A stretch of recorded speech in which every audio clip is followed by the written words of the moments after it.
Then I turned my attention back to Wharton. We threw him into the restraint room like he was cargo, and watched him lie on the floor, bucking hard in the straitjacket next to the drain we had once checked for the mouse which had started its E-block life as Steamboat Willie.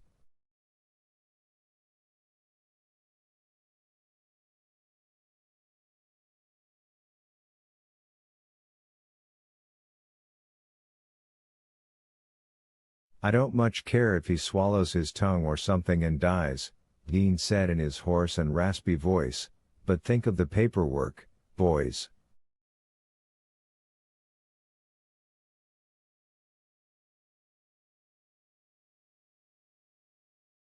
It'd never end.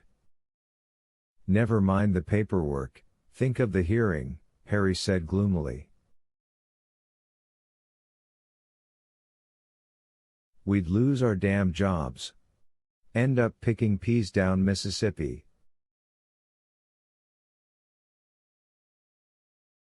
You know what Mississippi is, don't you? It's the Indian word for asshole. He ain't gonna die, and he ain't gonna swallow his tongue, either, Brutal said.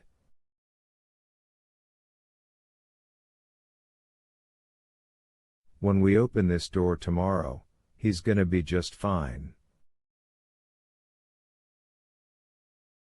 Take my word for it. That's the way it was, too. The man we took back to his cell the next night at 9 was quiet, pallid, and seemingly chastened.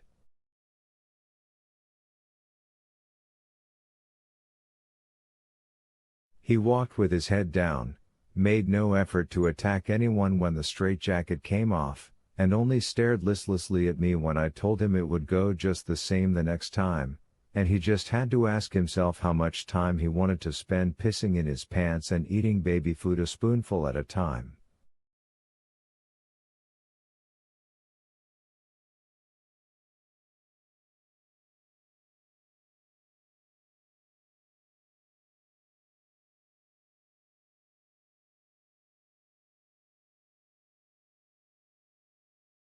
I'll be good, boss, I learnt my lesson, he whispered in a humble little voice as we put him back in his cell.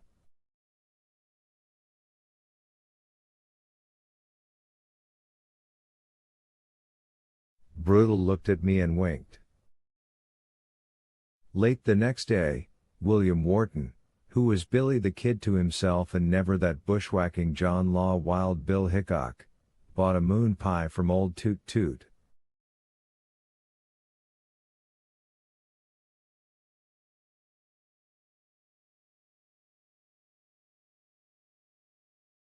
Wharton had been expressly forbidden any such commerce, but the afternoon crew was composed of floaters, as I think I have said, and the deal went down.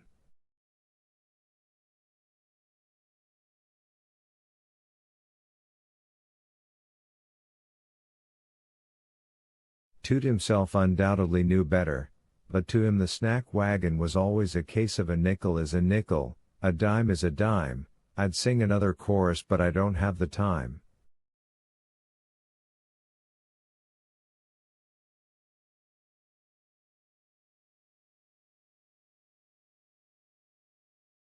That night, when Brutal ran his check round, Wharton was standing at the door of his cell.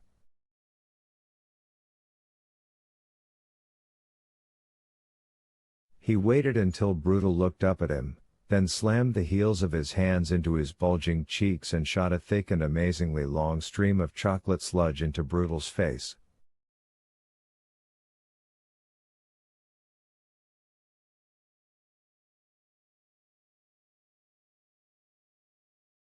He had crammed the entire moon pie into his trap, held it there until it liquefied, and then used it like chewing tobacco.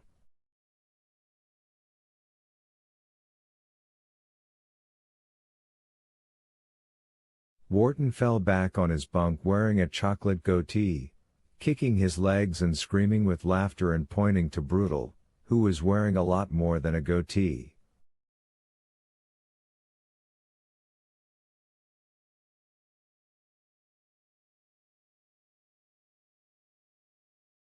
Little Black Samba, Yasa, boss, Yasa, how do you do?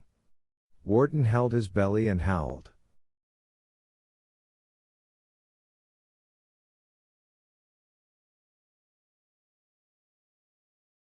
Gosh, if it had only been caca. I wish it had been. If I'd had me some of that.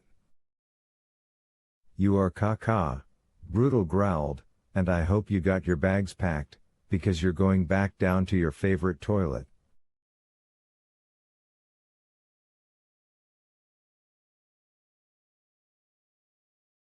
Once again Wharton was bundled into the straitjacket, and once again we stowed him in the room with the soft walls.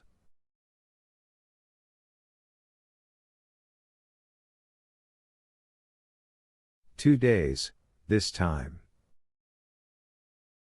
Sometimes we could hear him raving in there, sometimes we could hear him promising that he'd be good, that he'd come to his senses and be good, and sometimes we could hear him screaming that he needed a doctor, that he was dying.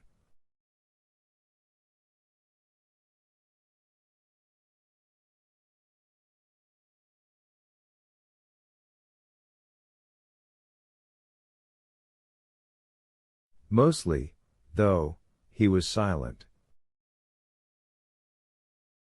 And he was silent when we took him out again, too, walking, back to his cell with his head down and his eyes dull, not responding when Harry said,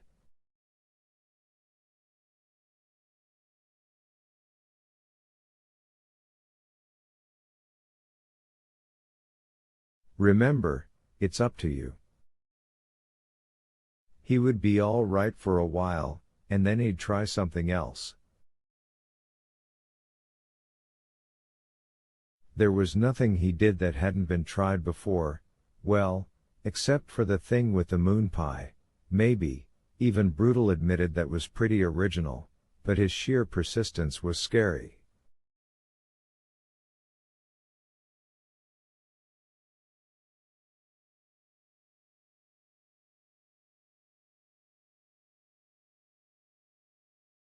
I was afraid that sooner or later someone's attention might lapse and there would be hell to pay.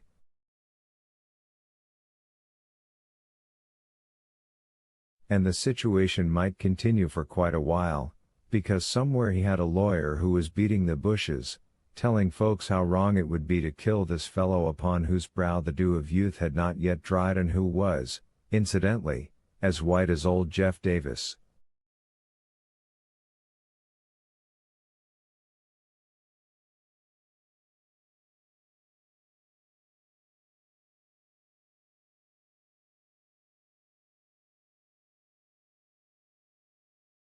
There was no sense complaining about it, because keeping Wharton out of the chair was his lawyer's job.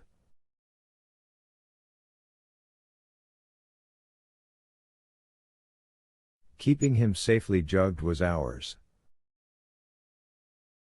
And in the end, old Sparky would almost certainly have him, lawyer or no lawyer.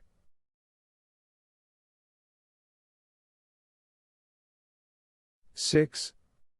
That was the week Melinda Moores, the warden's wife, came home from Indianola.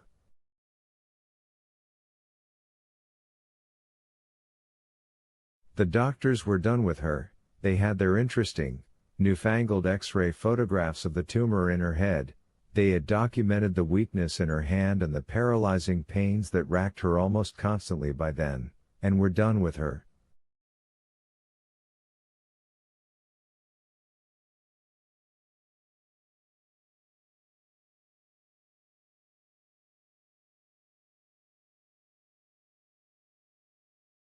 They gave her husband a bunch of pills with morphine in them and sent Melinda home to die.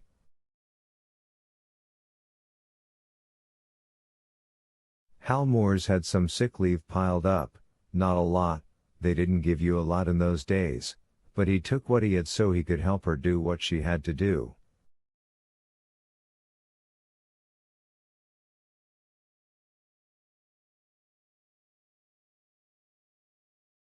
My wife and I went to see her 3 days or so after she came home.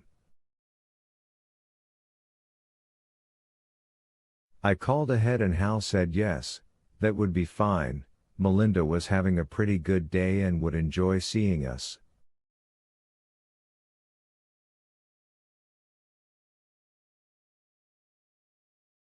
I hate calls like this, I said to Janice as we drove to the little house where the Morrisseys had spent most of their marriage.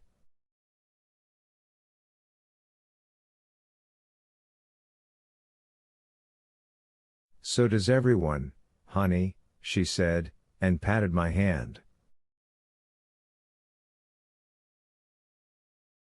We'll bear up under it, and so will she. I hope so. We found Melinda in the sitting room, planted in a bright slant of unseasonably warm October sun, and my first shocked thought was that she had lost 90 pounds.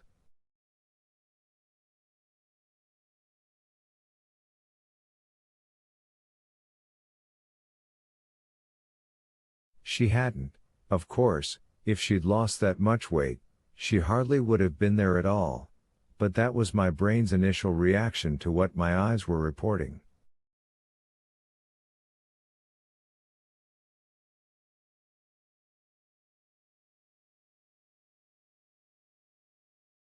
Her face had fallen away to show the shape of the underlying skull, and her skin was as white as parchment.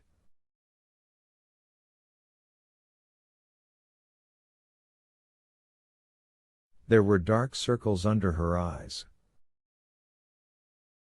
And it was the first time I ever saw her in her rocker when she didn't have a lapful of sewing or Afghan squares or rags for braiding into a rug.